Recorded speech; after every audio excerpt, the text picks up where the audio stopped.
All All right. right, you're free to go.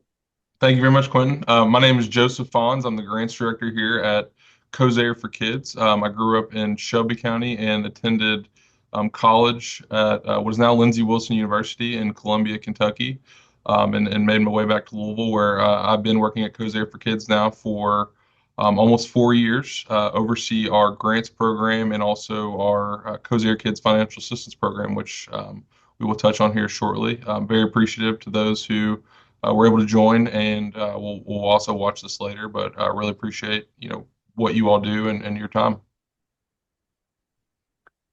Hi, Quentin, and everyone who's listening. My name is Barry Dunn. I'm the president and CEO of Kosair for Kids. I mostly grew up in Adair County, although I was born in Lebanon. I've lived in Lebanon, Campbellsville. I've lived in northern Kentucky in Crestview Hills, Louisville. I'm in Oldham County now, so bounced around a lot. My background is mostly as a lawyer, but I became president and CEO of Kosair for Kids 4 years ago. I did spend some time in state government, so I know a few things about the rules of the road in Frankfurt and how state government works. I also taught school for 1 year, taught eighth grade social studies, and realized about 6 weeks in that probably wasn't my long-term thing, although I did enjoy my time there. And believe it or not, my mom actually worked in a family resource center when she was still working back in the day, about 20 years ago. All right, with that, we thought we would dive straight in and tell you a little bit about Kosair for Kids and what we do, share some resources with you along the way, and hopefully just convey that we want to help. We want to help and be a partner with you as you go through your day-to-day work, improving the lives of children throughout Kentucky. I want to start with the three takeaways that we would really, really like for you to have today. And if we get at the end and these aren't the takeaways, then candidly we failed, and that's not what we want to do. First takeaway is we want you to know that Kosair for Kids has a financial assistance program for children whose families may struggle to pay medical bills, medical equipment costs, or therapy costs.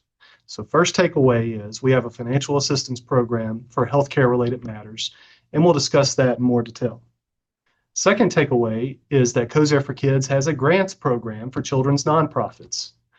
That grants program is something that we're very proud of. Its reach is throughout Kentucky, and it also dips into southern Indiana. And we encourage you to make sure that we know about potential grant partners out there who could help improve the lives of kids. Do want to pause and note one thing about our grants. We do not accept or ask for any government funding, and we do not fund any government programs. Sometimes we'll get questions from schools, and we understand why, about whether we can fund a particular project at a school or within a school district, state government, you name it. We do not do those, but we are happy to partner with nonprofits, 501c3 nonprofits, and share our resources with them. Third thing, and this is going to take a little bit of a different angle, is that in Kentucky, child abuse and neglect is an incredibly serious epidemic, and we all have a role in stopping it. We're going to touch on ways that we can all be better prepared to end the child abuse and neglect epidemic in Kentucky, particularly because this is April, Child Abuse Prevention Month. So those are our three takeaways as we go through today. First, financial assistance program. Second, grants program. Third, child abuse and neglect is an epidemic in Kentucky, and it must stop. All right, so who are we? What do we do? How do we get here? Those kinds of things. I want to provide a little bit of an overview of Kosair for Kids.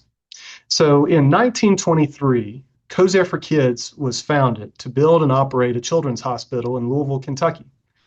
The hospital would be a place where children from throughout Kentucky could come and get treatment for orthopedic conditions, polio, and certain other specialized medical conditions.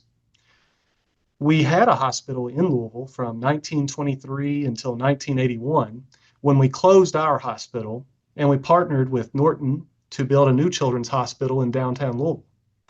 Many of you are probably hearing the Kosair name today and still associating us with the hospital, and we understand that.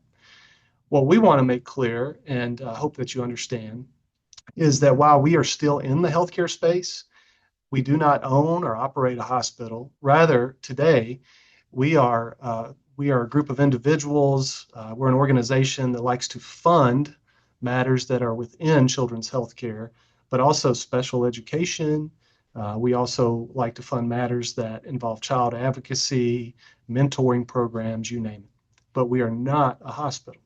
So that Kosair name, we owned and operated a hospital until 1981. Then we partnered with Norton from 1981 until 2016, and our name was on the Children's Hospital in Louisville because we were paying medical bills for kids and funding programs, and we helped to pay for the construction of the hospital.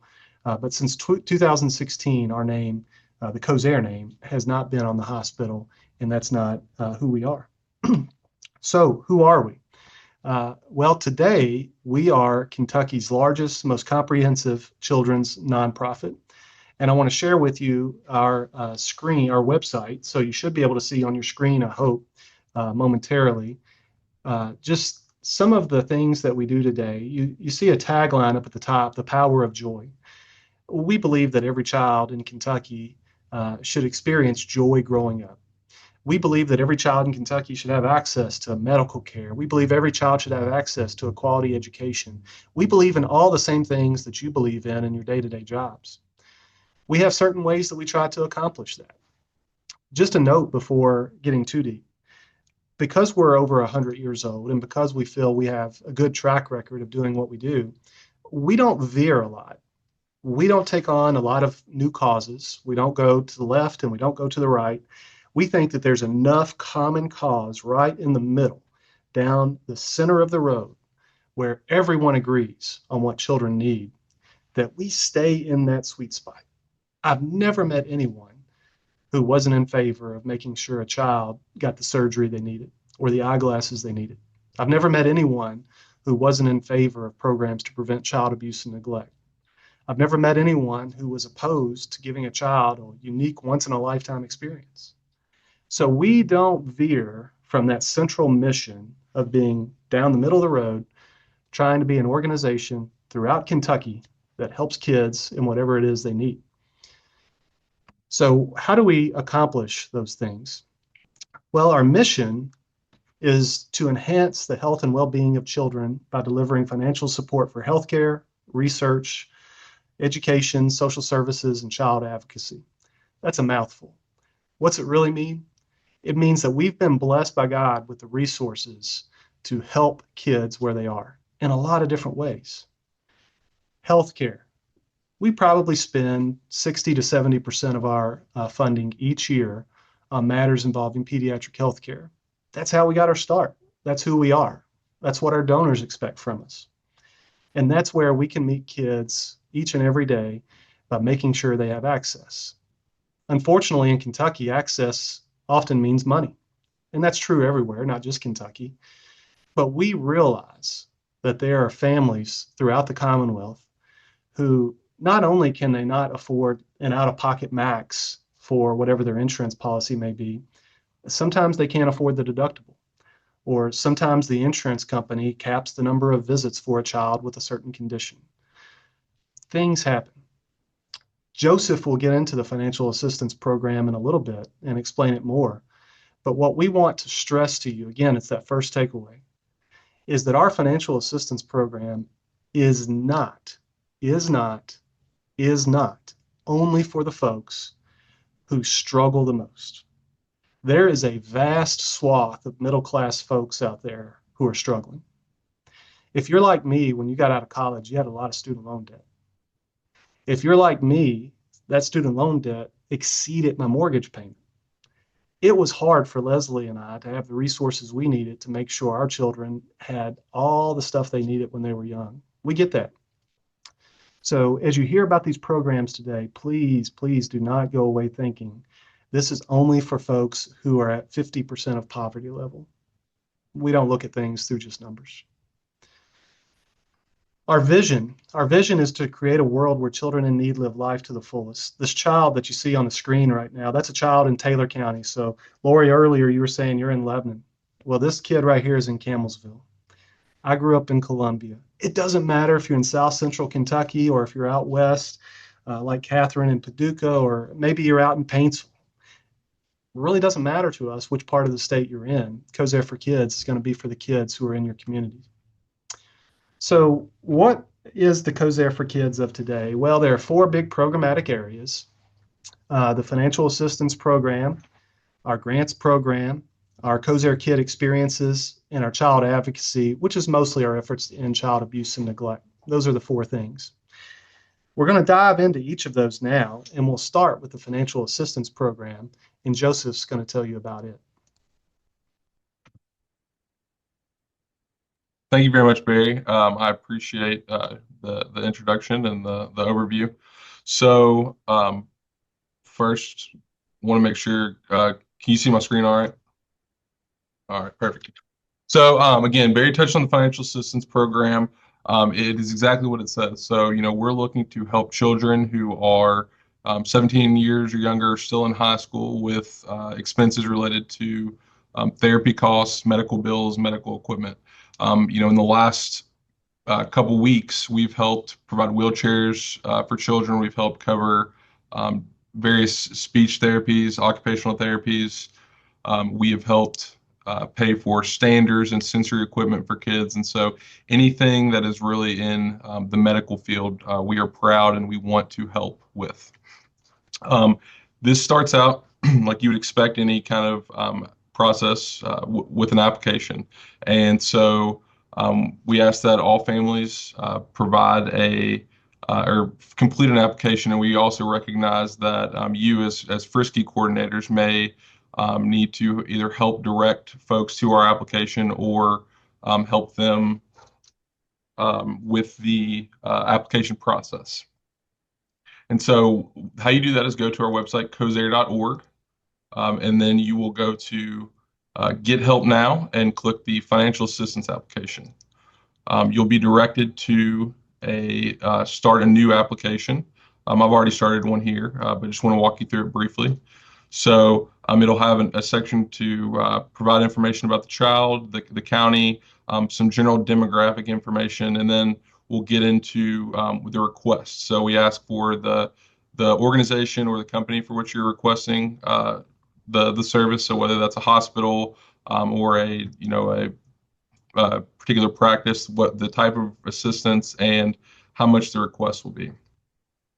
We ask for a little bit of information about the insurance and things like that. We want to always make sure that insurance is something that is applied for, that you seek coverage through insurance first before applying to the financial assistance program, and that's where we really step in to fill in the gaps and fill in where insurance either fails to pick up anything or picks up partial. So we'll ask you for a little bit of information about that, and then some general information about the parents, their occupation, their income, and things like that. Now, I want to emphasize again what Barry said, which is that while we ask for income and ask for information about that, it is not solely what we look at. There's no hard calculation that determines eligibility. There are real people at Kosair for Kids that are sitting here, sit down and review each application to determine, how we can help best. And we look at the full picture, whether someone's lost their job or, there's multiple children in the house that have issues. We really look at the whole picture and try to help the family and meet them to serve them how best we can.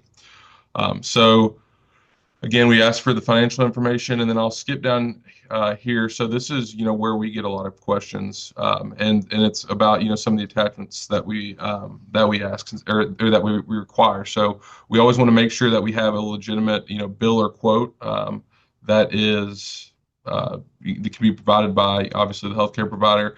We do not accept any bills that are currently in collections or that have not been processed by insurance. So I want to again make sure that can't help with anything that's already been turned over to collections and make sure that's been processed by insurance. We ask for an explanation of benefits that's provided by the insurance company. We also ask for a letter of recommendation for the child. So a short letter explaining why the either equipment or service is necessary for the child.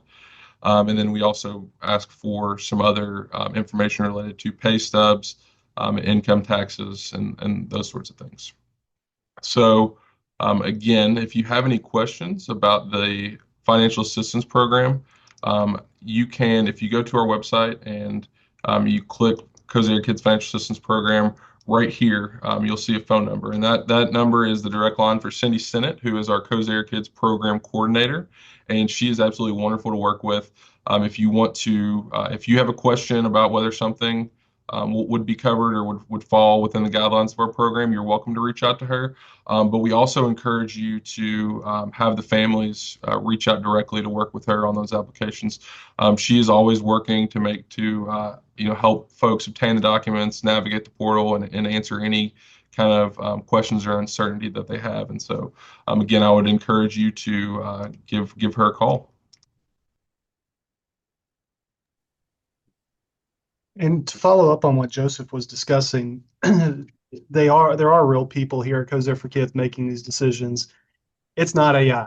Okay, we hear all the time AI this, AI that, and that insurance coverage determinations are being made that way.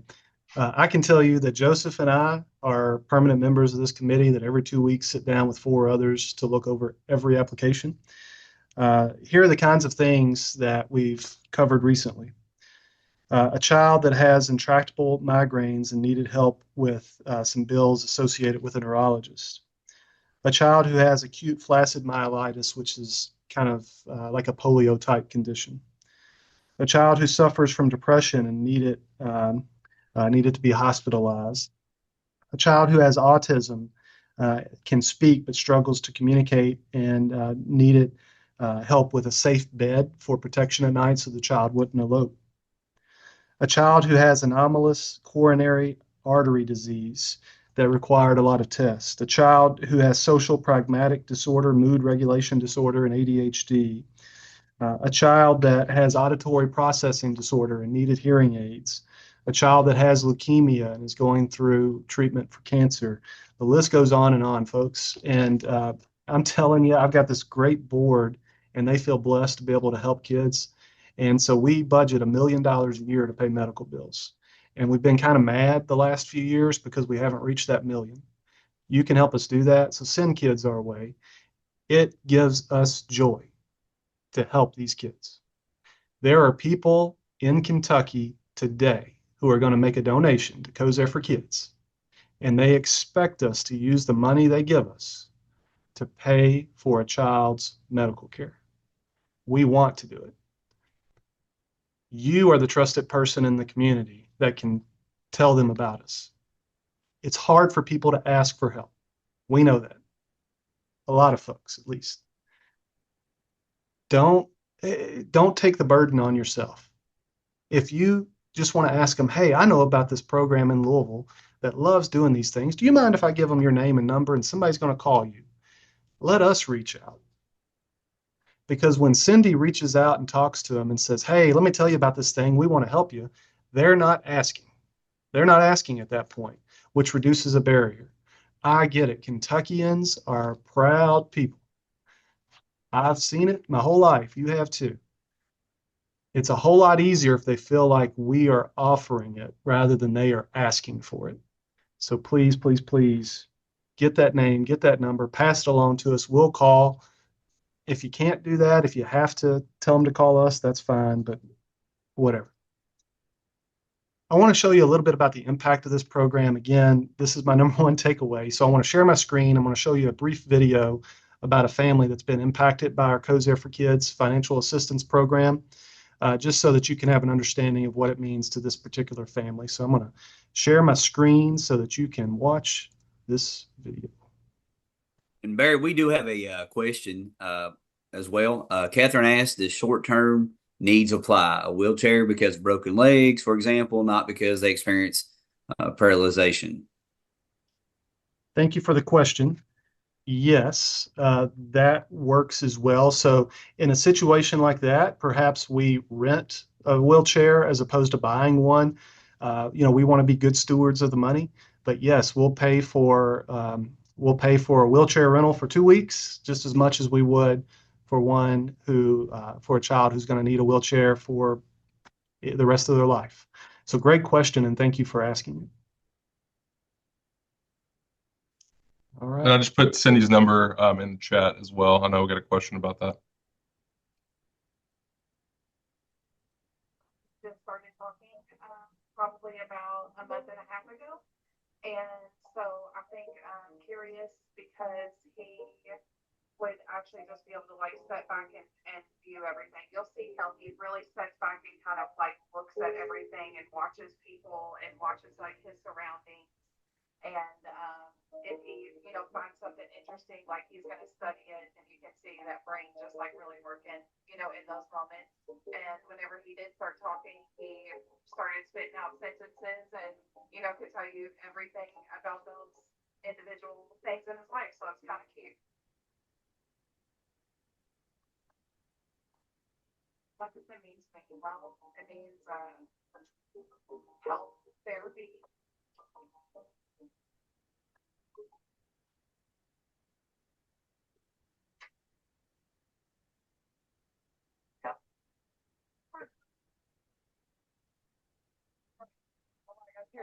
It just helps us help and I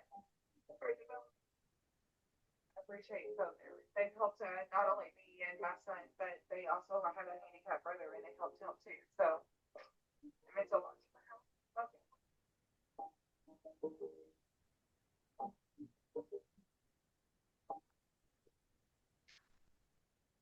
We're blessed to have so many of those kinds of stories that we can share, and there are a lot of others on our website. So we're blessed by that.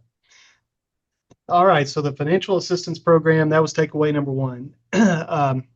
Another program that we have at Kosair for Kids is our experience program. One of the things we love to do is take kids places that they wouldn't be able to go otherwise, or to experience things they may not be able to experience. I'm going to give you an example, and we can't necessarily do this all day, every day, but there are times that things pop up. We're asked to do things, and we're able to make it happen. So a lady I graduated high school with in Adair County, class of 2001, Heather Dudley. She is the FRYSC Coordinator in Adair County. And Heather and I just happened to be talking about a year ago, and there had been some bad weather in the area on a day when Adair County wanted to bring some kids up to do something, and it didn't work out. So we started sharing ideas. It's like, well, is there any way we could maybe get a bunch of zoo tickets and take some kids from Adair County to the zoo in Louisville? I was like, sure, we can do that, but why stop at Adair? Why don't we get Russell and Cumberland and Taylor County also, and see if, call the Friskies and those surrounding counties and see if we can get 25, 50 kids from every county to come to Louisville for a field trip. And this is something we did over the summer last year that Heather helped us to spearhead. Maybe it's that. And maybe it is Christmas for a child who won't receive it otherwise. We have a princess tea each year for girls, young girls who are experiencing some medical challenges, where they go to the Kentucky Castle in Versailles, and we buy them a Disney princess dress, and the UK dance team does their hair, nails, and makeup, and the Disney characters come out and read books to them. We do those kinds of things because we think that kids these days, they need some pick me up. They need to know that somebody loves them. They don't always get that at home. You know that. And so if a stranger can show some love to them, whether it's taking them to the zoo or doing a princess tea or letting them throw a first pitch at a ball game or whatever, we want to do that. And so while we may not be able to do everything, you have my commitment that if you have some idea, if there's something that maybe you want to accomplish locally that would be really special for the kids in your community, we would welcome that conversation. So feel free to reach out to us anytime, and we'll see if we can get a Kosair Kid experience in your neck of the woods, particularly if we can band together several different schools or counties. That really helps when we can do things at scale. All right. Joseph, you want to talk about grants? I do. Thank you, Barry. So the Kosair for Kids Grants Program helps serve children by funding other child-serving nonprofits in Kentucky and Southern Indiana. And so in any given year, the Kosair for Kids Grants Program awards between $8 and $12 million to around 100 nonprofits, and we're very proud and to be able to do that. It helps um, hundreds of thousands of kids each year. So I won't get into the process too much because I know that you guys will not be the ones applying, but I would encourage you, if you're aware of a organization that may fit within the scope of what we do, to please refer them to me, and I'm happy to meet with them and talk to them and go through that process as well.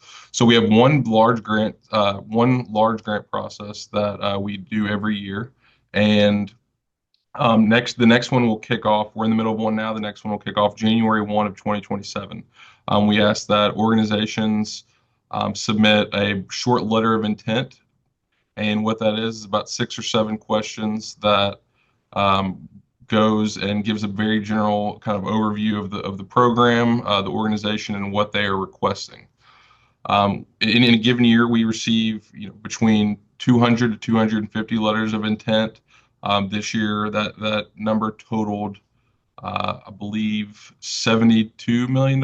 So a lot of requests that we got. So we'll meet, our grants committee will meet. They'll consider those letters of intent, and then they'll determine which organizations are invited to complete a grant application. Organizations will complete those, submit them to us, and then our grants committee undergoes a series of meetings to make their final decisions and awards.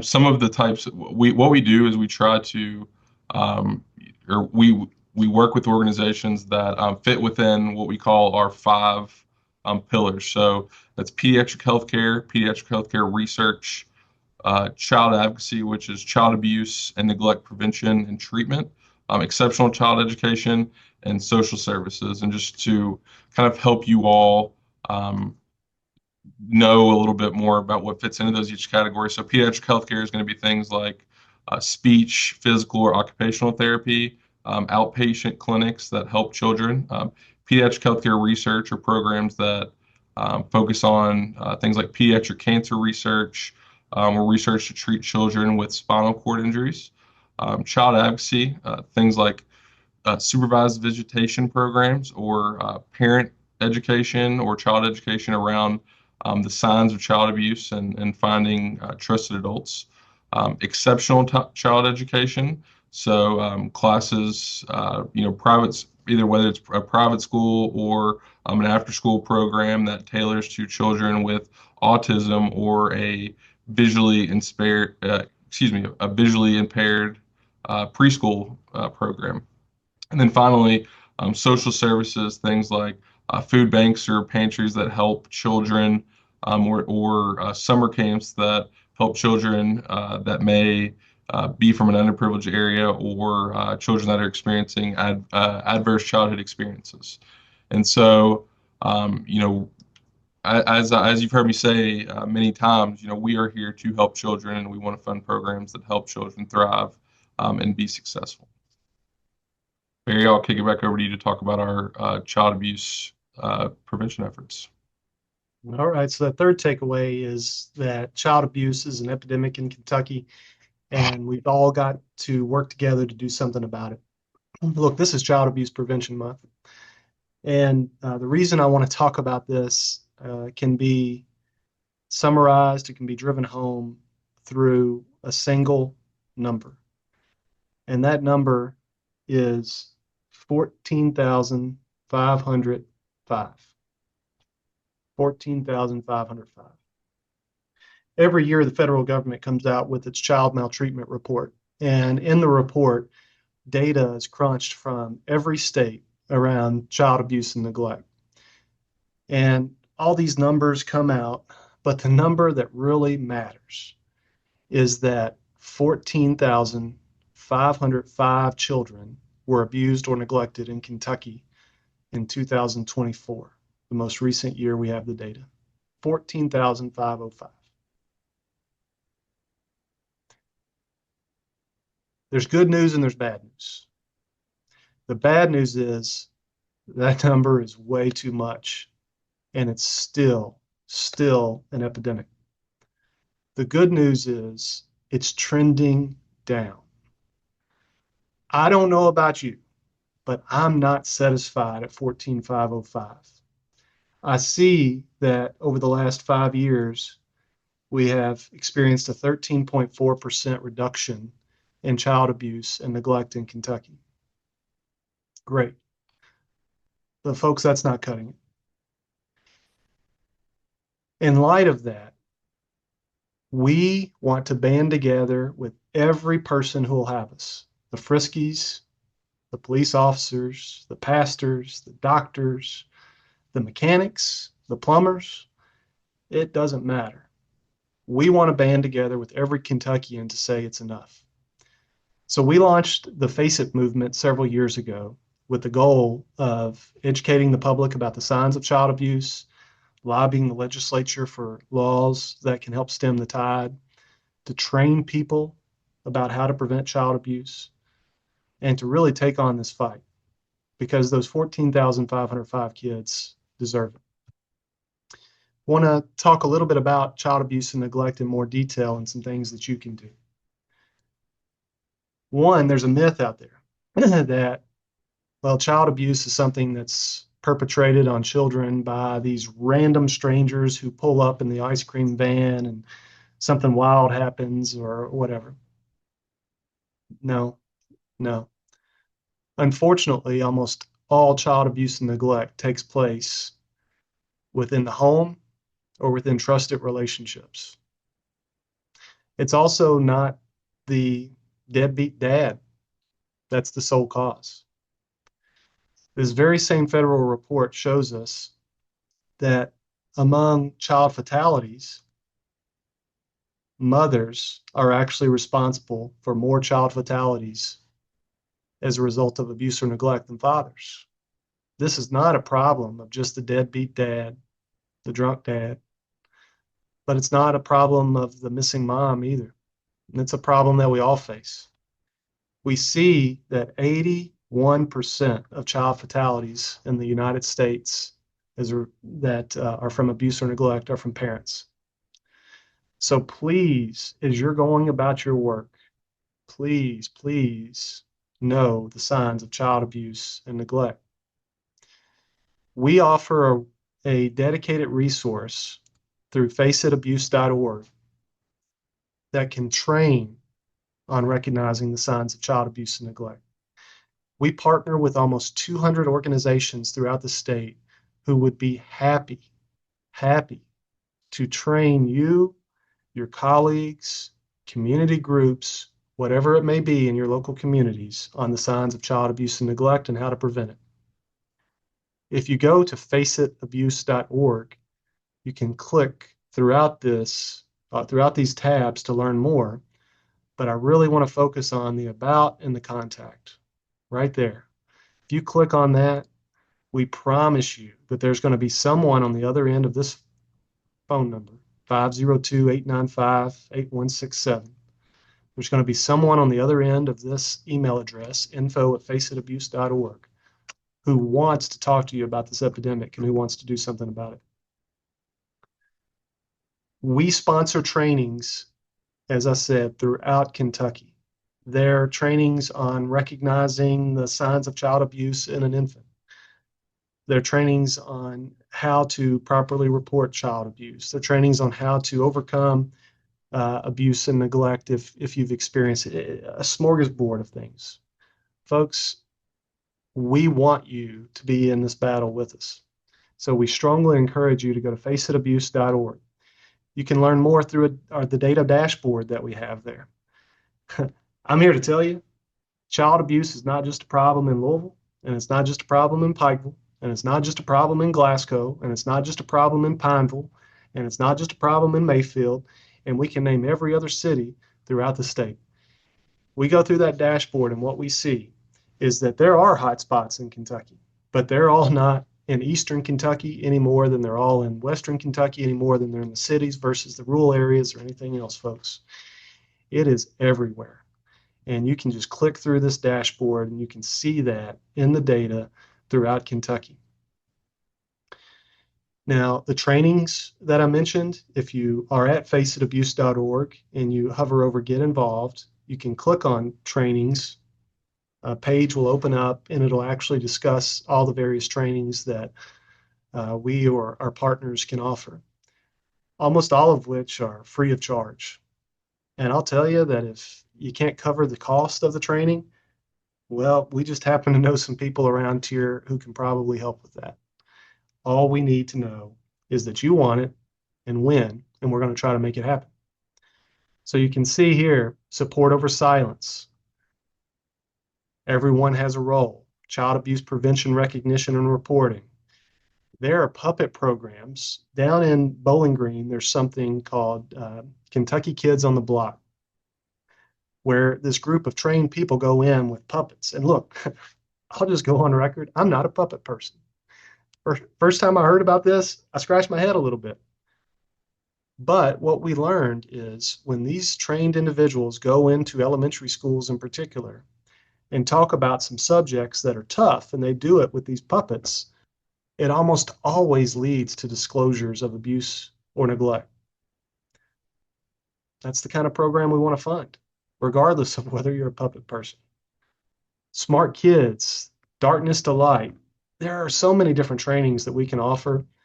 And again, folks, we'll make sure that you get it, even if you don't have the resources in your budget to make it happen. Cyber safety, that's a big one, as we all know. You can also order materials on our FRYSC website. I'll show a few of those now. 1 in 6 kids that goes to an ER goes because they ingest a substance that they shouldn't have been into. It could be an illegal drug. It could be ibuprofen. It could be a prescription pill. It could be any number of things. Safe medication storage is paramount to us helping kids stay safer.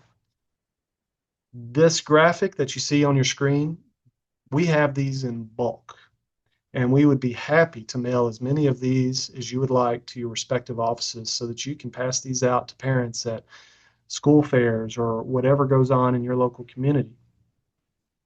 Think about that. 1 in 6 kids who go to the ER are there because they ingested something they shouldn't have been into.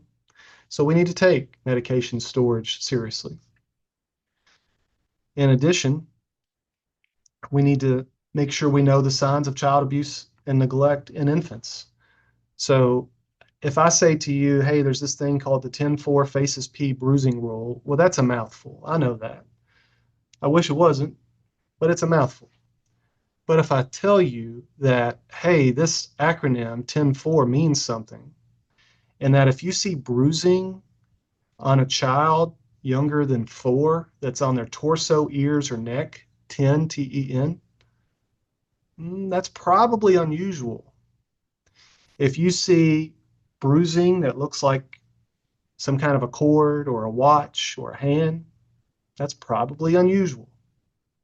On an infant, if you see bruising on the stomach, well, that's unusual. I haven't seen too many 3-month-old kids crawling around, so they're not falling on their stomach. Things like this change lives, as simple as it sounds, and we'll make all these resources available to you if you want them. Just please go to faceabuse.org. You can hover over our materials, or you can hover over order materials, and then you just fill this out, and it asks you a few questions, and then what do you want, how many of them, and we're going to send them your way. Why does this matter to you? Well, besides the obvious, just let's be good people. If you look at this graphic, 21%, over 21% of child abuse cases are reported by law enforcement, 20.8% by education personnel, 11% by medical personnel, 9.8% from social services personnel. Folks, you're in the mix. What you do day to day can make a huge difference in a child's life if you know what you're looking for. We're all mandated reporters in Kentucky. If you suspect child abuse or neglect and you don't report it, you have committed a crime. And I don't pull out this card very often, but I will. I'm the former Deputy Attorney General of Kentucky. I would have prosecuted you if I knew that you were aware of abuse or neglect and you didn't report it. I would have asked a jury to convict you. Now, I don't say that as a threat. I say that as let's take this seriously. Let's do something about this. Let's make sure we know the signs and that we're keeping our kids safe. All right, so that's faceItabuse.org. April is Child Abuse Prevention Month. Let's all do our part to make sure children are leading healthy lives and that we're keeping them safe. All right, so back to where we started. We wanted you to have 3 takeaways. First, we've got a financial assistance program. We want to pay at least $1 million in medical bills every year. We get joy when we're able to do that. We feel like we've been placed here at this time in this place to accomplish that goal, but we can only do it with your help. Second, we have a grants program. And while we don't fund anything that is part of government at a state or a local level, we do fund children's nonprofits. And if you have some of those in your communities, we'd be happy to have a conversation with those nonprofits about programs that we may be able to partner with them on. Joseph runs that program, our grants program, and he would be delighted to speak with anyone in any corner of Kentucky about it. And third, we all have a duty to keep children safe from abuse and neglect. It's an epidemic in Kentucky. Know the signs. Know that you're a mandated reporter. Be on the lookout for it, and let's all do our part to keep kids safe. Now, I just want to finish with one thing. I'm in this office right now, and I spend a lot of my time here. You're spending your time on the front lines with the kids. We do not ever want to come across as being these awesome folks who ride in and save the day. Far from it. We are a tool, and we ask that you use us as a tool in your day-to-day work. You see the kids, you see the families. When I was an 8th grade social studies teacher, I was there with the kids. When my mom was in the Youth Resource Center in Adair County, she was there with the kids. We're blessed to be in the positions we are to be able to make resources available to you, but you got to use them. And so our ask of you today is, as you are on the front lines, as you are doing the Lord's work, as you are helping families, as you're helping kids overcome obstacles, please, please, please feel free to call on us. It is never putting us out. It's never a hassle. And we don't ever want you to think, well, is this something they do or don't? I won't bother them. We want to help. We want to help.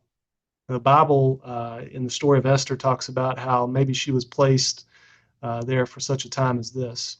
And I would challenge you to think about maybe that kid that comes into your life who needs that help. Maybe you're in your role at that time and at that place for a reason. So please reach out to us. Let us help you help kids. And if we all do that together, it's going to be a better place. Thank you all, and God bless. I know we had a question about insurance for the Kosair Kids Financial Assistance Program. So if you have insurance, we ask that you submit your claim through your insurance company first before applying for help, but it is not a requirement that you have insurance to apply for the program. Hopefully that makes sense. So if you have insurance, you need to apply for them first, but it is not a requirement that you have insurance. We have any other questions?